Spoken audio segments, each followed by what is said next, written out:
Hello, everybody. We're going to wait just a minute before we get started with our webinar today so that we can make sure everybody gets a chance to come in. We've still got people joining us.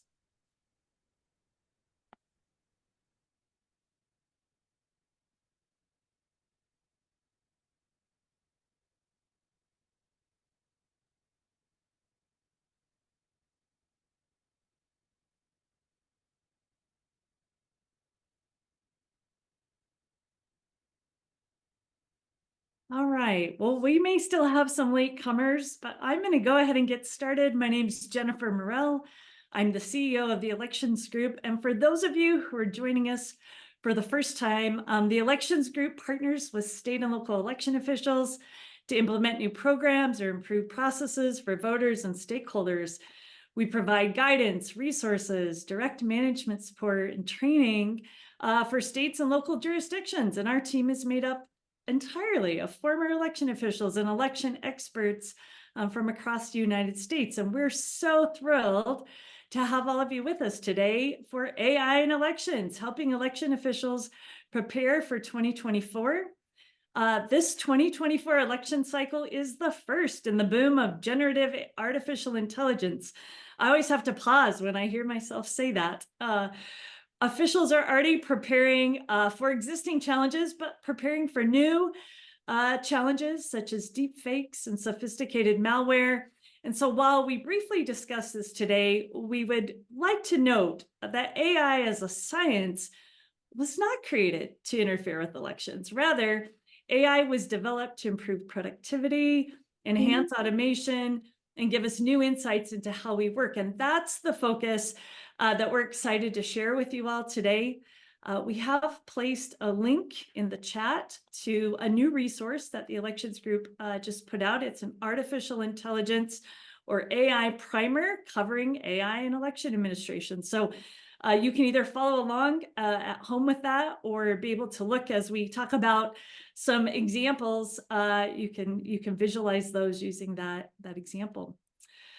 Wow. Well, I've got just an amazing group of panelists joining us today, and we'll give each of them a minute to introduce themselves. First, from our team here at the Elections Group, we have Mike Susek. He's a former local election official and an elections expert at the Elections Group. We have Aman Bueller, Assistant Registrar Recorder and County Clerk from LA County and Chief Information Officer. Welcome, Aman.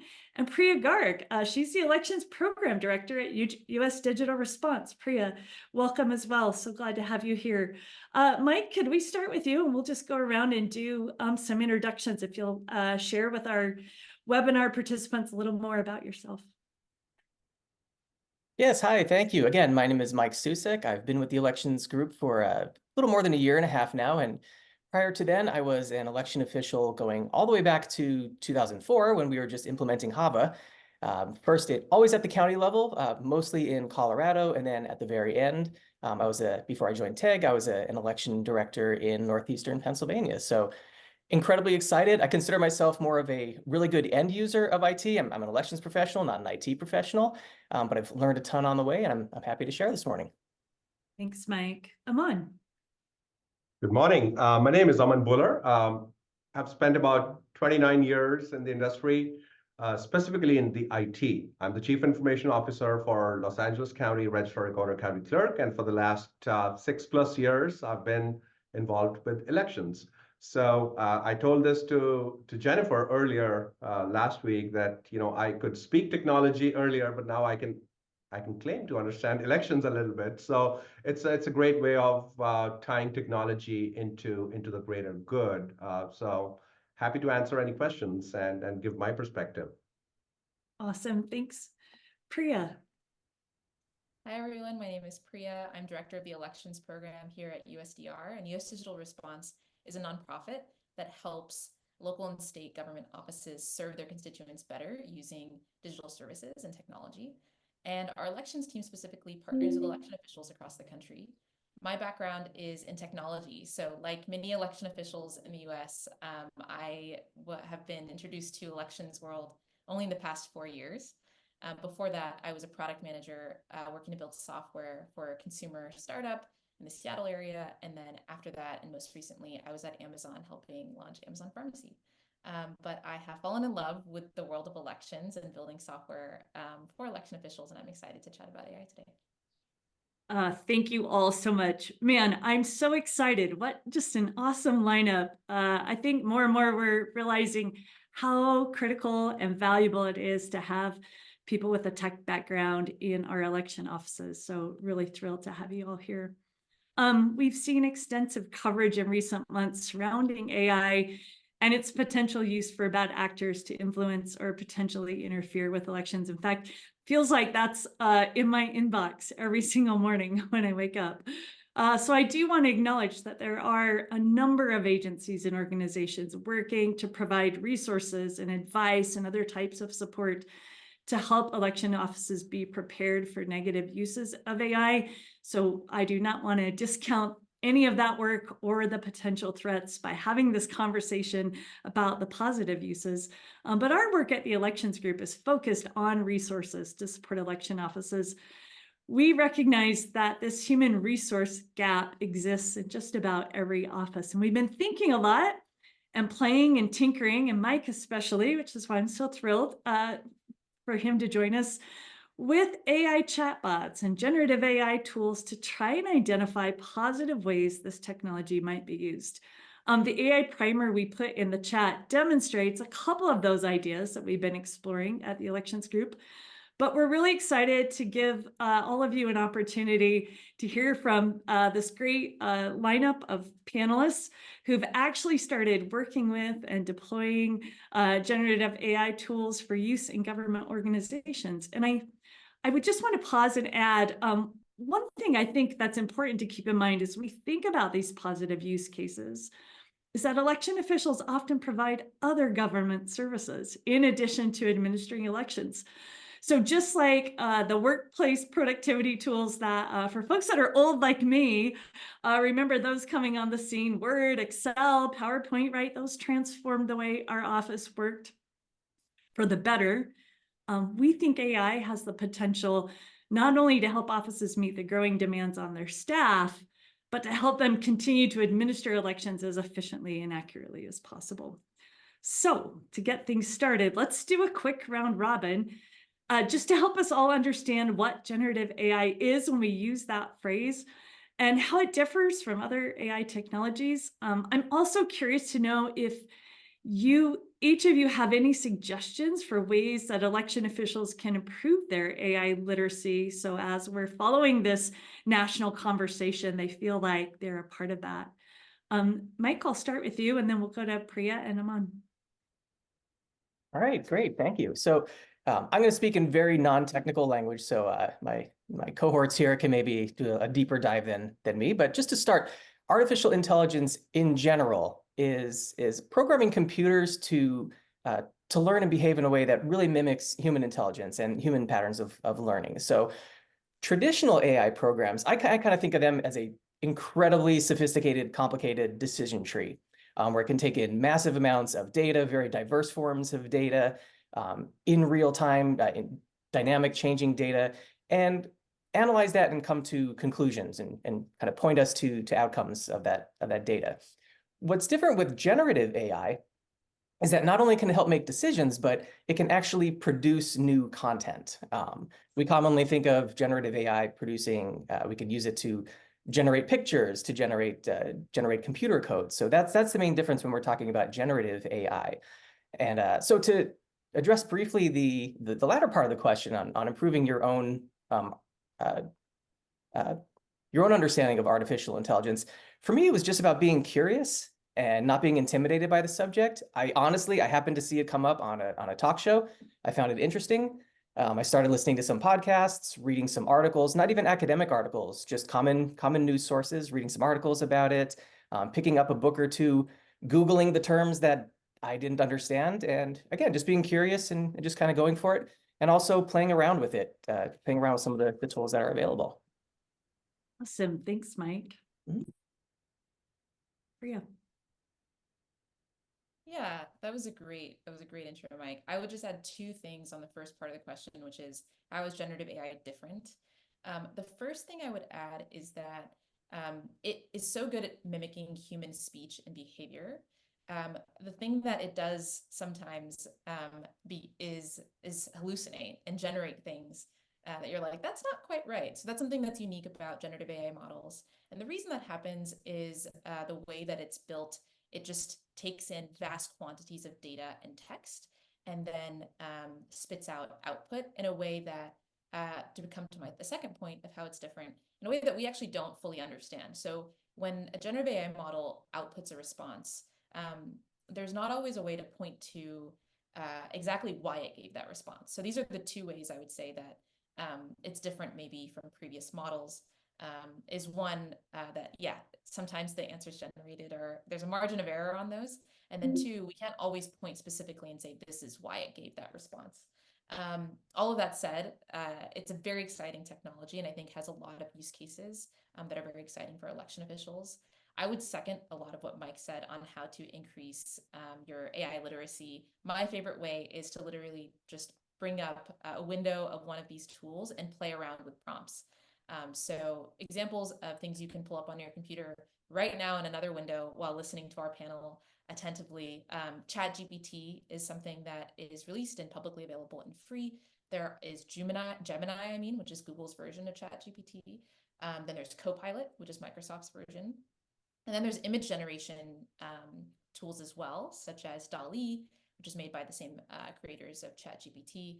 There's Bing Image Generator, which is made by Microsoft. There's Adobe Firefly, which if you have Adobe Photoshop already is a great way to play around with these tools. And I started by just being like, can you help me rewrite this email and seeing what it does? Or can you give me very specific travel recommendations based on my interests? These are ways that I think can both be kind of fun and a great way to learn what the models are good at versus not so good at. That's great. Aman. Absolutely. So I would second my panelists about how to define the generative AI. I think a little step at a higher level. I think we are at a point. It's a pivotal moment in human history where such transformation is happening when it comes to the information and how information gets generated.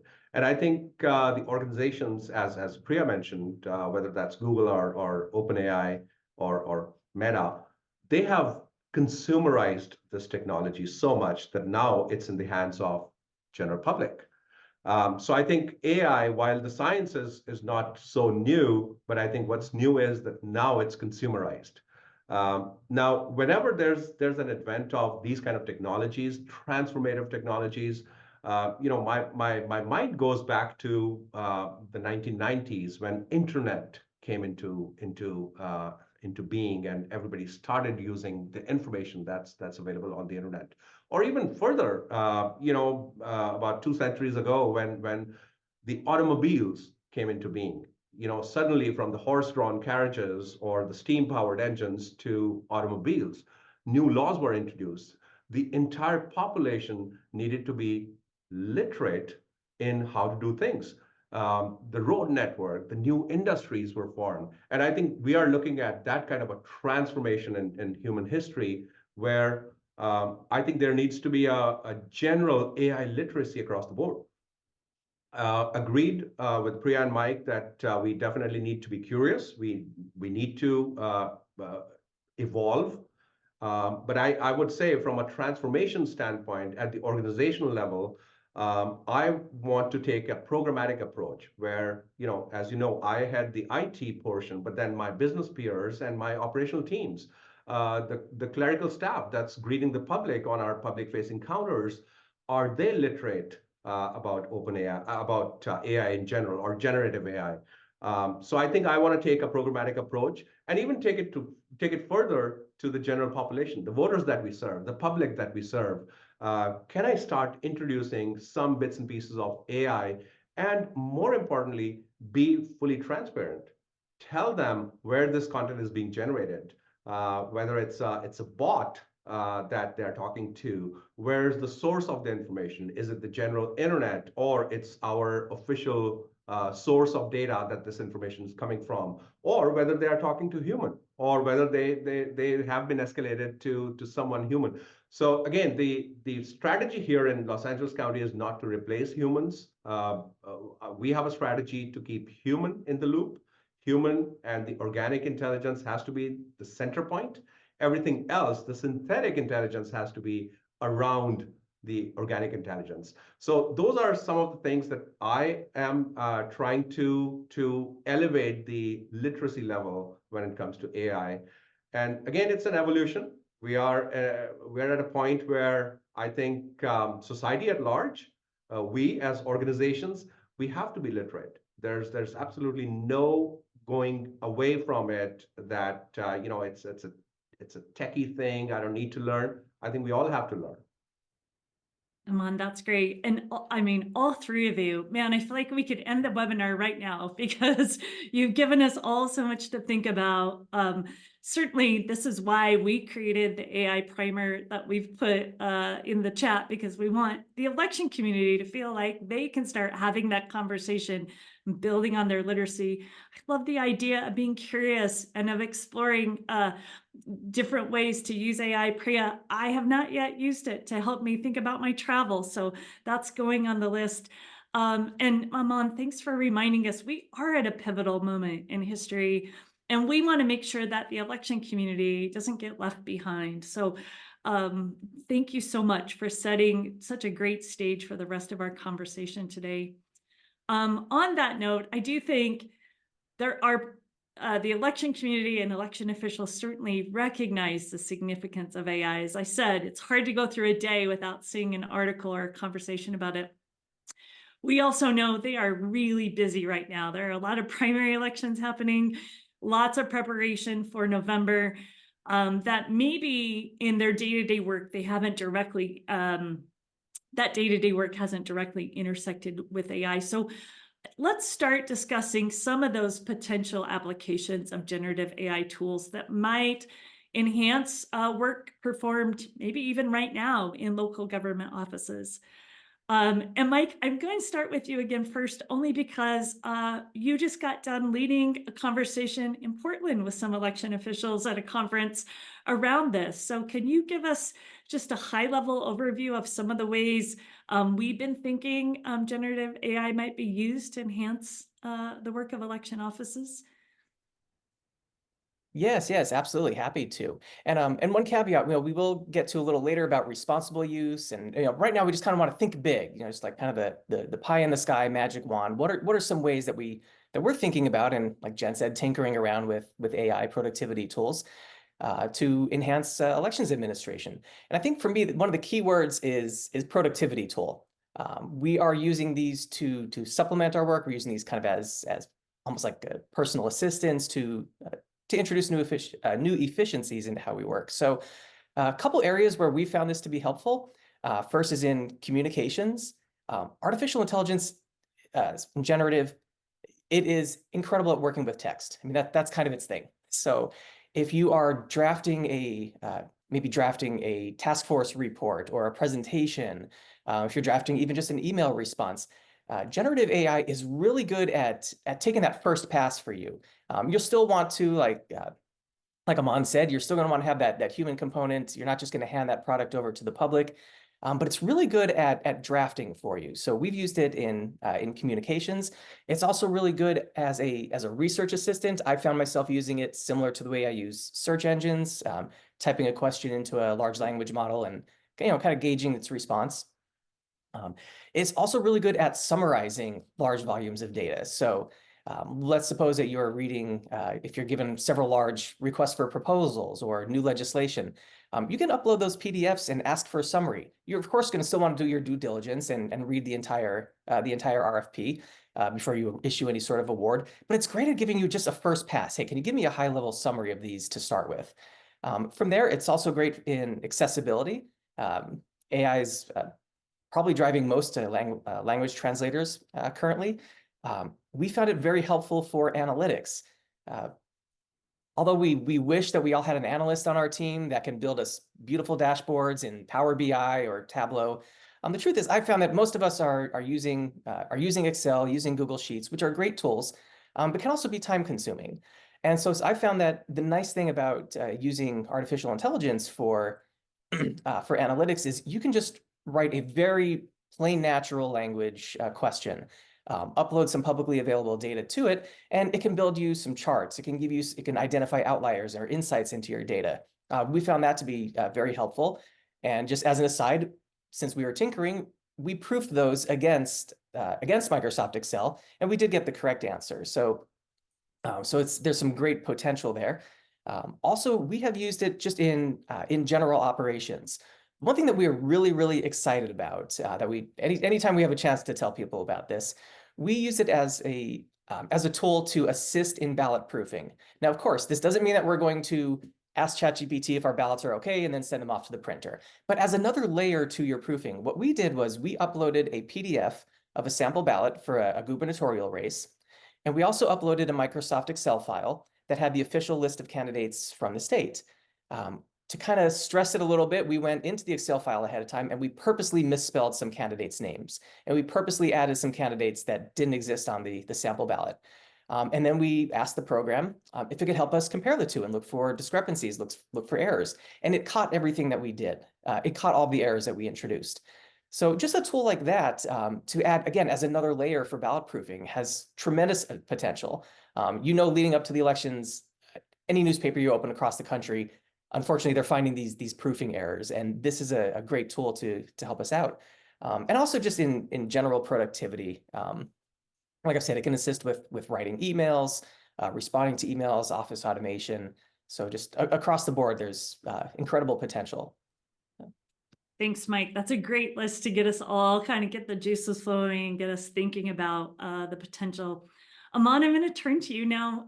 Your office has long been seen as an innovator when it comes to elections and technology, and probably we can add building design to that as well. You guys do amazing things. I'm really excited to hear from you how you all are thinking about AI use in your office. Absolutely. And there are tons of use cases that we have either started working on or that are on our radar. A few high-level points, as Mike mentioned, when we are trying to serve the public, I think chatbots are one of those low-hanging fruits, but we want to take the chatbots a little further.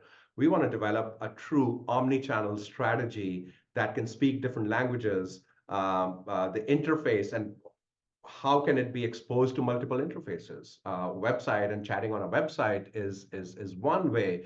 Can we expose those bots into telephone bots or SMS bots, or even in social media as well? A lot of our public and the voters interface with us through social media channels. Can we deploy these bots so that at least the publicly available information is right there? Transparency, I spoke a little bit about it. We are tinkering around with digital assistants. Can we serve the public through the use of digital assistants?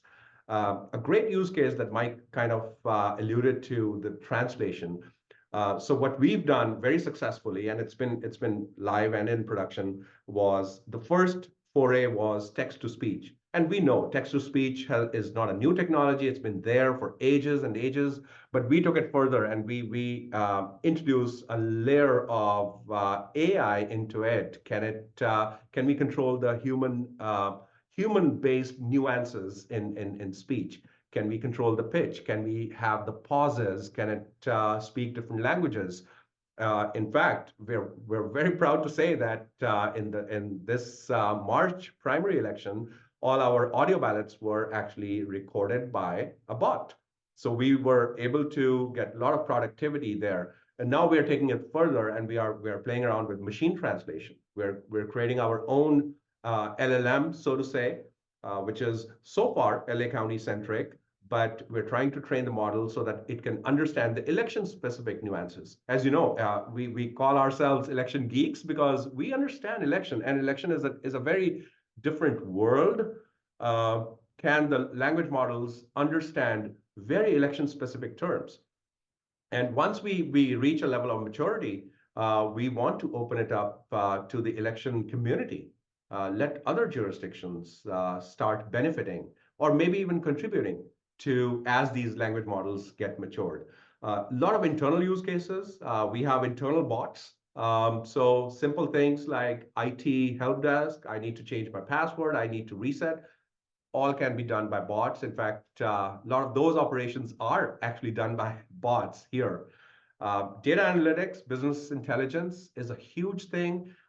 We've started doing the right thing by establishing data warehouse strategy and the data analytics strategy. Once we have the data warehouse, and LA County being a large jurisdiction, we have lots and lots and lots of data. Once we consolidate all this data into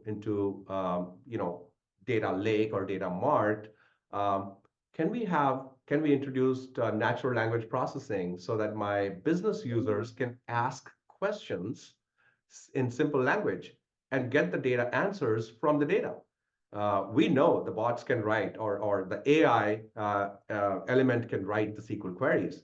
It's not just about the SQL, but I want to add intelligence. Can I expose it in multiple languages? Absolutely. So there's that element of inclusion here as well, because I want to make sure that my staff, no matter which demographics they come from, they are empowered in a similar way. They have the power of data right there. There are tons of things. I don't want to take all of your time. Call sentiment analysis, we are already using. Media and voter outreach, another great example. We are already using generative AI to tag our media libraries so that whenever we are retrieving, the person just has to ask a simple question. Hey, give me the presentation Aman gave in 2020. It had some element of multi languages. Let the bot serve me with that presentation from my Insight library. Predictions, forecasting, we are already using it. Can we utilize and deploy our resources effectively? There are others. I think I'll give some time to other panelists. We'll probably come back. Aman, you've just blown my mind. This is so exciting. I want to just spend the rest of the time talking about audio ballots. No, I'm joking. I know, having spent years programming those ballots, it's a really difficult thing to do. So how awesome. I also love this idea of the election community at some point having a collaborative space to maybe work on and support some of these tools. So that's fantastic. And one thing that you said that really caught my attention was starting with internal uses. So not even things necessarily put out in the public sphere, but as a way to understanding the capabilities of AI just internally in our office, using it. So I hope we get some questions about that in the Q&A. If we don't, I may come back to that. But Priya, USDR recently launched a project to help local governments expand expertise in generative AI, and I think we're going to put a link to that in the chat. What do you think? What are some of the things you've been thinking about in terms of primary benefits that AI can bring to local government offices, or things you're working on? I know you guys always have some exciting projects.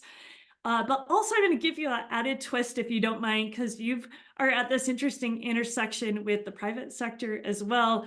I'd love to hear if there's any interesting use cases that you've seen out in the private sector that might be useful in election offices. So.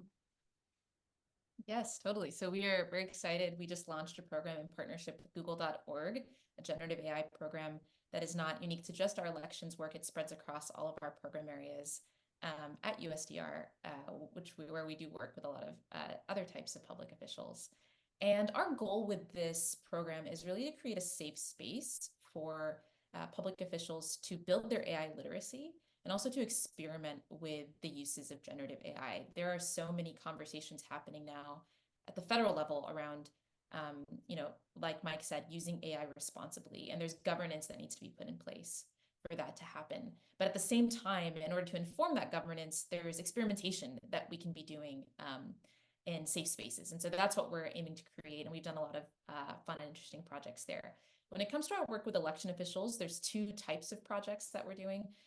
One is helping prepare election officials for the use of generative AI by bad actors to proliferate things like mis and disinformation, which I know is top of mind for everyone, and we're putting aside for the topic of today's call. And this other type of work that we're partnering with election officials are really how to leverage advances in generative AI to improve and streamline their work. And I think of two kind of buckets of projects that an election official can think of when they think of generative AI, and it depends on your interest in diving into the deep end and also your own resources at your disposal. So the first category that I think of, which anyone can do, like I said, you can open up a window today, you don't need any extra resources to get into, are things like helping translate and using better multilingual tools. So early studies have shown that ChatGPT is better at translation than Google Translate. So let's say you're an office that has limited resources. You bring in experts every so often to try to improve your multilingual support, or maybe you use Google Translate today, but you want something that's a little bit better. Starting today, ChatGPT could be something that you switch to, and then obviously have an expert hopefully review because they're not 100% accurate. And that's the kind of first category that I think of. And I think Mike provided a lot of great examples along that thread too. You can get started today and improve your office operations. And then the second category that I think of, and I think Aman gave so many great examples of this, and I was so inspired by what LA is doing, are things where you might want to dive in a little bit deeper and work with your IT and legal departments and figure out how to improve things more programmatically, more systematically. We're doing some exciting work in ballot proofing as well. We're partnering with a county to automate their ballot proofing processes by automating their ballot review processes by building a tool. We also, in our non-elections work, actually partnered with the Illinois Department of Employment Insurance to help them ingest their Spanish-English glossary into a new machine learning-based LLM model. And so these are more involved ways that you can work with your IT department or call us up, and we can also help advise on projects like that too. Jen, I don't want to miss the part of your question where you said, how is the private sector using this? And honestly, a lot of the examples that Mike used on a day-to-day basis are the same ways that the private sector is using it today. So generating things like job descriptions or memos or briefs, helping rewrite your emails, categorizing data, and doing analytics on basic data like budget spend, or even doing research like competitive intelligence. These are all things that I know are happening on a day-to-day basis. My friends that are working in the private sector are using these tools, and these are the same kind of use cases that Mike so eloquently described that election officials can use today too. Yeah, it's excellent. It's so exciting to just hear that not only is this like potential in the future, but there are applications happening right now today. And I actually want to turn us for a minute to a question from the audience before we move away from these use cases. We've got a question about the AI for proofing ballots. And I think, Mike, maybe you can quickly share, because I think it was directed at a comment you made, but Priya, since you guys are working on this project as well, the question is, were you uploading the files to ChatGPT, or what system did you use? Yeah, sure. For our case, it was ChatGPT. And again, the files were all publicly available files that we were able to pull directly from the state's website. And Priya, yeah, any Yeah, and in our insights? case, we're actually working on an automation tool. And I mean, like Mike said, the accuracy of ballots is just fundamental to building trust with the voters. And even just one ballot error can shake that confidence. And it's can be a manual process. And so our tool is just to help automate current manual processes and save election officials time. So it doesn't take the human out of the process. It helps flag areas for human review and hopefully just save hours of time when it comes to this very important but sometimes manual part of the election process. Thanks. And I'm sure I don't need to share with our audience that often that process of proofing happens under the greatest amount of time pressure when ballots have to be fully proofed and ready to go out. But certification deadlines often push us in a crunch. So it's nice to have an extra set of eyes. I don't know if that's the right word, digitalize. I do want to shift gears just for a minute. we feel more and more strongly that as we move towards November, this is going to be a big year for communications across the board when it comes to elections, the way we administer elections, and trying to communicate with voters and others, the processes and procedures, and more importantly, the layers of security that are in place so that people can feel confident about their election. We do have a couple of questions that are communication related. I'll throw those out, but also we'll just sort of open it up. If any of you've shared some ideas about AI in helping boost communications, if there's anything we haven't covered, I'd love to just give you one more opportunity to think specifically about communicating. One of our participants is asking, is there an AI tool for content creation or graphic creation for elections? And this, I think, kind of goes to Aman, the point you were making. There's no election specific like language set or in this case graphic set. And also another question from the audience, would you recommend using AI to promote and increase voter participation? So yeah, let's throw it back out. Priya, we'll start with you first, since even though we just heard from you, and then Aman and Mike, talk to us a point or two around communications. Yeah, I think communicating with the public is important in any year, but especially the moment that we're in elections. It's so important for election offices to build their relationship with their voters as the trusted source of voting information.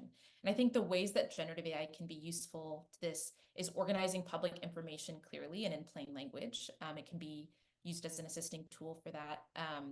It can also help in creating better web content and just simplifying information. You can think of it as your digital assistant. Like, here's the way the website is written right now. Do you have any tips on how to simplify this, make it easier to consume for a voter?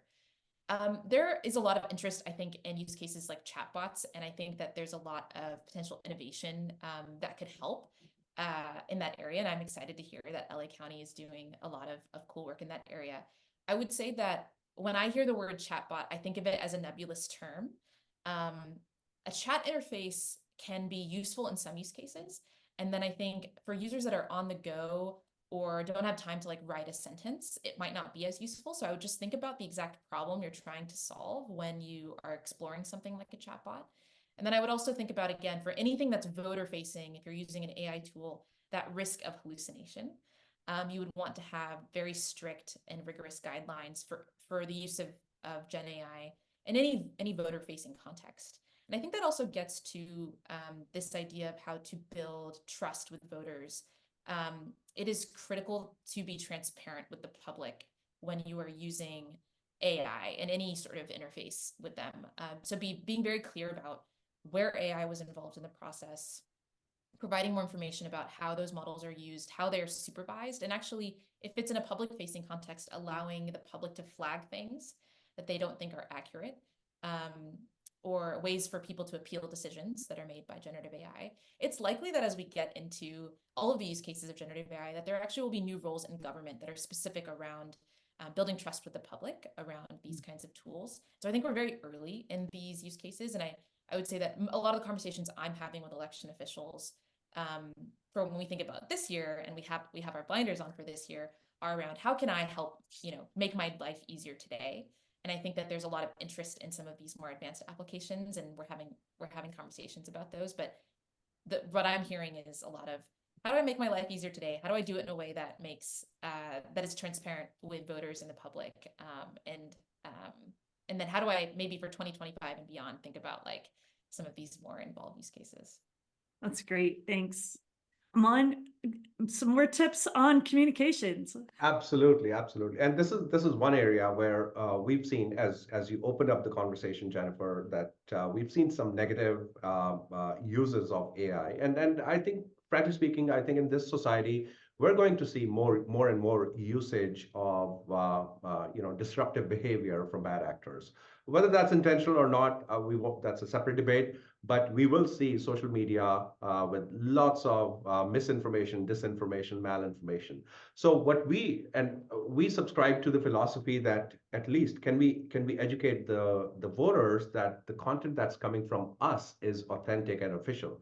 So literally right now, we are working on a project called content credentialing, We want to make sure that every content that's created by us has the appropriate credentials in the watermark, the digital watermark or digital ingredients, so to say. Where was this content generated? Where was it edited?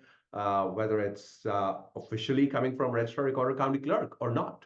That way, it adds another layer of trustworthiness when people are consuming our content, and that's going to be across the board. We're starting with the images to begin with, and I think I'm exploring ways to digitally watermark the videos and even audios as well.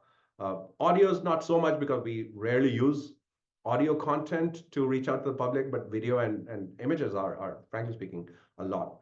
Another cool use of AI, which has been successful in our case, was in cybersecurity and in countering disinformation, misinformation as well. We were able to utilize AI to detect impersonation of the county officials. And we work with the social media companies to track down those bad actors and then shut down those accounts. Very useful tool. So right now we are deploying AI to monitor the social media. We may not be able to counter all the misinformation, disinformation that's out there, because that's going to be a lot of work. And I think it's a level of maturity. Slowly we'll get there. But right now we are focused on any impersonation that happens. If there's another Aman Buller claiming to be the CIO for Registrar Recorder and posting something about elections as we go into November, we are able to detect that in no time, and we work with the law enforcement and the social media companies to turn that down. So those were immediate use cases that come to my mind when it comes to the boosting the confidence that the content that public is getting is official. I touched a little bit on the transparency. So in our chatbots, we are going to tag the answers that are coming from our publicly available website, publicly available information versus some other sources. So we want to be very transparent to the public. And as I said in the beginning, it's an evolution. Let the society grow and let the AI literacy evolve. I think it's a matter of time when everybody would need to understand to distinguish between, where the content is coming from and who to trust, who not to. I think right now the lines are kind of blurred because it's very, very difficult for human eye to differentiate which content to trust or not. I think those are tangible things that election officials can do, at least to boost some confidence in voters. Aman, that's great. I feel like we maybe need to follow up with you later on a primer for how to do that, because you make a really good point in identifying all of the trusted official sources of communication coming from your office, video, text, graphics, whatever.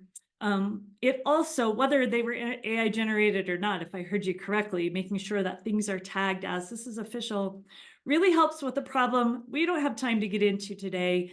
But it's something called the liar's dividend, where there's this concern that as the more we talk about AI and its ability to show us things that aren't true, that we will have a public that just throws up their hands and says, I don't know what to believe. Meaning they may also discredit your official communications of material. So I think that's a really important point that I hadn't thought about. Mike, before I turn to you, I've got one audience question I want to throw back to Aman. We just migrated to a .gov and new CMS. How can I get AI to check for gaps between information on our old website that might have been lost in the move? Any advice there? Absolutely. So there are tools available, already publicly available tools. And as part of our AI journey, we've deployed internal development environments, and we've deployed tools that are integrated with our development environment as well. So yes, we are using ways to generate code. And these tools actually have the ability to differentiate between two sources of code as well. So I think this is one of those things where a trusted vendor can definitely help you. I'm aware of these tools that are available right now. If somebody is using open source repositories like GitHub, actually these tools come with it free of cost. no extra subscription. So one can easily employ those to do the code checking and even code generation as well. There are static code analysis tools. We have used very successfully something called checkmarks in the past that actually looks for the vulnerabilities inside the code as well. So there are ways to compare the differences between the websites, but that will be more of a integrated development environment kind of a conversation. I'm sure the developers and the appropriate vendors can help you out there. All right, thank you. Mike, I I would want also to just add- oh, go ahead, Priya. Yeah, do you have something to If add? those are both publicly available URLs, you can also type those URLs into ChatGPT. If it's not publicly available, then I would say there are amazing developer tools, like Aman just mentioned. But if they're publicly available, you can say, hey, ChatGPT, here's one URL, here's the other URL. Can you tell me if there are any differences in the content of these? And it'll do a surprisingly good job. That's fantastic. Can you use that same concept to test your website to ensure certain topics are covered or questions are being answered? Yes, of course. Let's say you were given a set of requirements from someone in your office or from your team, and then you have an output. You can compare those two things too. You can upload a PDF or a doc of whatever the requirements were, and then say, "Here's the output. Can you? What's your opinion on whether these requirements were met?" And again, play around with the prompts. You might see also different models are better at different kinds of prompts. And so play around with different models for different use cases. My recommendation is to start with ChatGPT for all of these, but because that's kind of the overall, best across many dimensions, but you might be surprised by what you find. Awesome. Mike, Priya, I have a audience question for you. So hold on. Mike, I'm going to come back to you in just a minute. I'm just giving you a heads up. I do think we still need to help our audience question to wrap that one up on graphics. So any examples of programs where they can create graphics? Well, Mike's thinking about that. Priya, there's a question here that says, I'm most interested in the possibility of using AI to help with creating poll worker assignments, deciding who serves where on election day, etc. Is this something that will likely be possible in the future? And if so, what sorts of data can we be adding to our databases now to help make the results better later? It's a perfect question for you, Priya. I love that question. And I noticed that this question comes from Alyssa Myers, who we work with on our poll worker tool, our poll worker management tool. So Alyssa, it's like you planted this question. It's funny that you asked this because Alyssa is actually working with us and we use a tool based in Airtable for poll worker management. And Airtable has rolled out new features called Airtable AI. And so for you particularly, Alyssa, that might be, more in the near future than you might think. They have some features kind of ready-made that we want to evaluate on a security perspective before rolling out. But that is kind of where my mind goes with this question. So now that we're talking about poll worker assignments, we're talking about people's names. You might need to feed in their location to give an accurate assignment. And I would just be cautious with when we're talking about uses of AI, anything where you're using personally identifiable information, I would not put that into public models. There are ways to create, instances of these models in a safe environment, then train them on your data, data that might include voter or poll worker information. But those require technical resources, both in terms of the technical infrastructure and database infrastructure, as well as IT expertise. And so that is one area that I would just be a little bit more cautious around, although I love the energy. And Alyssa, for you particularly, since we are using Airtable, we are investigating their AI feature set and whether it meets our security requirements. That's awesome. Thanks. Mike, let's go back to you. We want to create videos, graphics, other really cool things to use in social media or on our website or in our training material, voter outreach material. We know at the elections group, the requests for images and graphics is endless from the elections community. How can AI, what are some specific tools to our participants' question can we recommend? or that we've used successfully. Sure. So as was mentioned earlier, if you're using ChatGPT, there's or ChatGPT 4 rather, that is the paid version of it. It does it already comes with DALL-E, and DALL-E is a program where you can enter a very just plain language request for an image, and it will generate one for you. Now, what we have found is oftentimes, as you know, as you start looking at some of these off-the-shelf generated AI images, that you might find something kind of quirky with them. We often joke that they never really get fingers quite right in a picture. Maybe they're misspelling things, but in the image. But what you might want to note is that a lot of popular programs, Canva, for example, already have an AI feature that is integrated within them. So what I might recommend is taking a look at the graphic programs that you're familiar with, that you're using, and see if they have an AI component in them where you can generate an image. For example, a Canva does, that's what I point to, where you can generate an initial image using an AI prompt, but then actually use the program to customize it and get it right where you need it to be. Priya and Aman, I just will let you follow up with that if you've got any other recommendations. But also, we've got a question from a participant about any other just recommendations around AI tools. I've only used ChatGPT. Love to know if you have advice on other tools to try that we haven't already talked about. I'll let you go, Priya. Okay, gotcha. Yeah, Mike, those recommendations were great. So in addition to ChatGPT, the other text-based generation tools that I would recommend playing around with are Gemini, which is Google's version, and Copilot, which is Microsoft's version. And then in addition to DALL-E, which Mike just mentioned, other options are Bing Image Generator, which is free. That one is unique in that it's free. You don't have to buy anything else. So for DALL-E, you do need the pro level of ChatGPT to access it now. And for Adobe Firefly, you need to have Photoshop already. But Bing Image Generator, I just used it before this talk actually to verify that it was still free, because they changed things around. You can go to it and type in an image and see what you get. And just to add here that there are a lot of tools that you're already familiar with, especially Adobe Photoshop, etc. They already have an element of AI built into those. One nuance here is that, sometimes our mind goes to, is the image generated by AI versus, image taken by human or generated by human.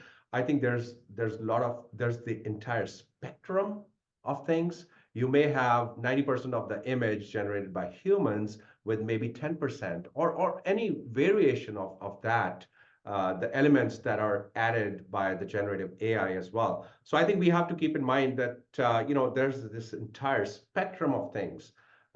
You may want to generate, certain elements of images using AI, whereas you may still have to rely on human models, for example. Although there's a debate that even models will be replaced by computer-generated beings. But I think we have to take the use cases into consideration. But there are various models out there. The other day I played around with Claude. I think that did a great job when it comes to generating images. All I had to do is to prompt in a textual format what I want, and it generated an image. In fact, videos are being generated as well. That's great. It's a great way actually to start wrapping us up. We've got about 6 minutes left. So you've each touched on some ways to use AI responsibly. We've heard about not putting out, using information or ingesting documents or things that aren't public.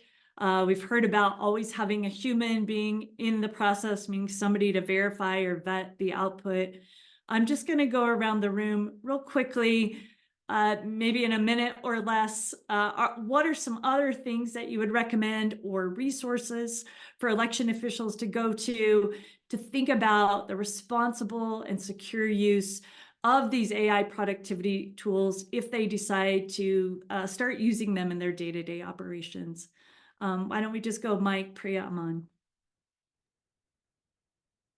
Sure. So just to reiterate, the importance of not uploading information that's not otherwise publicly available to these platforms. Most of these are web-based, so you're not going to want to be using these, of course, on any secure servers. That's another thing that we recommend. If you're going to deploy something like a chatbot for your department, we of course would recommend that you audit that you test it, do quality controls from time to time to make sure that it's responding the way that you anticipate it to. My apologies, I have a very gregarious cat trying to invade. Also, things that we would recommend. I've noticed a lot of states, and also at a federal level, but a lot of states are creating task forces or introducing legislation around these. So pay attention to those. See what they're saying. It's a great way to contextualize this by taking a look at what others around the state, including IT professionals and legal professionals, are saying in your jurisdiction. Thanks. Priya. Yeah, so my first and foremost, if you remember nothing else from this talk, remember this: if it is publicly available, I would encourage just everyone to build their AI literacy by playing around with these tools. And so I think that a lot of the guidance that I might have and the sort of bowling lanes that I would put up is for anything that's not publicly available. And in those cases, I would say work closely with your IT and legal teams to build sort of a joint level of comfort in utilizing Gen AI for your operations. This is something that USDR also provides support in, is helping serve as that translation layer between election officials and their IT teams when it comes to thinking about how to use these tools in more involved use cases. And then the final thing I would say is, as with any effort to improve government services, the most important consideration is what the user need is. So talk to your voters, talk to them about what their needs are, really understand the problem that you're trying to solve for whether it be your voters or for your internal staff. And then in some cases, Gen AI you will be like amazed and blown away by how it can solve and improve those use cases. And in other cases, you might find, oh, this is actually not the right technology to apply, or it might actually make this problem worse. Just as with any new technology, this is going to be something that is extremely useful in certain use cases and not as useful in others. Thanks, Priya. Aman. Absolutely. I think various points that Priya and Mike touched upon. Just want to add that I think we should explore our influence on regulatory and policy framework. I think it's very important. Certain jurisdictions are ahead of others for various reasons, but I think wherever one can explore the influence, definitely do that. Reach out to your policymakers and have a concerted effort around AI and the use of AI. We mentioned a little bit about the social media. I think of late, a couple of social media companies have announced that they are going to tag the content that's generated by artificial intelligence. So that's a great move. I think society at large and these social media companies are actually your partners. If they all adopt, so just leverage those influences as well. Lastly, what kind of Priya mentioned is focus on the solution. Sometimes, every technology is not the answer. For example, we are using forecasting and prediction in voter turnout just to manage our spare ballot paper, for example. That's just one area. And the way we are doing is we're leveraging statistical analysis tools. There is machine language element to it that helps us predict and forecast the voter turnout. It may not be all the way the generative portion of AI, but AI in certain respect. Again, not to put a square peg in a round hole. I think there are definitely great uses of AI, but there are also great uses of the traditional machine learning and deep learning technologies as well. Equally great advice as well, Aman, and I appreciate both you and Priya bringing that up, that sometimes it is not a solution. It's not a solution for everything. Aman, you did mention social media monitoring, and I do want to point out, and I think we'll put a link in the chat, we do have a new resource available. It's called Avoiding Fakes, Practices for Verifying Communications with People You Trust. So it's a little bit of a one-pager on helping to identify deep fakes. I just want to thank you all so much for being willing to join us today. I know we didn't get to all the questions. For those of you that we weren't able to answer your question directly, we'll have someone from our team reach out and see if we can give you that information. I just want to say, again, we've heard it several times. The goal is not to replace human decision-making or human connections and human ideas, but to augment the great work that's already happening. And just like anything we do in elections, regardless of whether the work is done by humans or by machines, there should always be methods to audit and test and check to ensure accuracy. 3 of my favorite words. We also recognize that not everybody watching this today is an election official. We know that AI might impact the way journalists cover elections. I know we have some journalists on today, and the way it impacts voting this year. So we would encourage those of you that are journalists or election officials working with the media to reference another newly released guide called Covering Elections and Voting in 2024 that was written in collaboration with Pam Fussler. And if you missed her webinar last week on that, that is available now, and we'll drop that in the link too. So thank you so much, everyone, for joining us today. Thank you to our panelists. This has been a great discussion. We'll see you all online somewhere. Thanks, Jennifer, and thanks the elections group. Thank you. Thank you.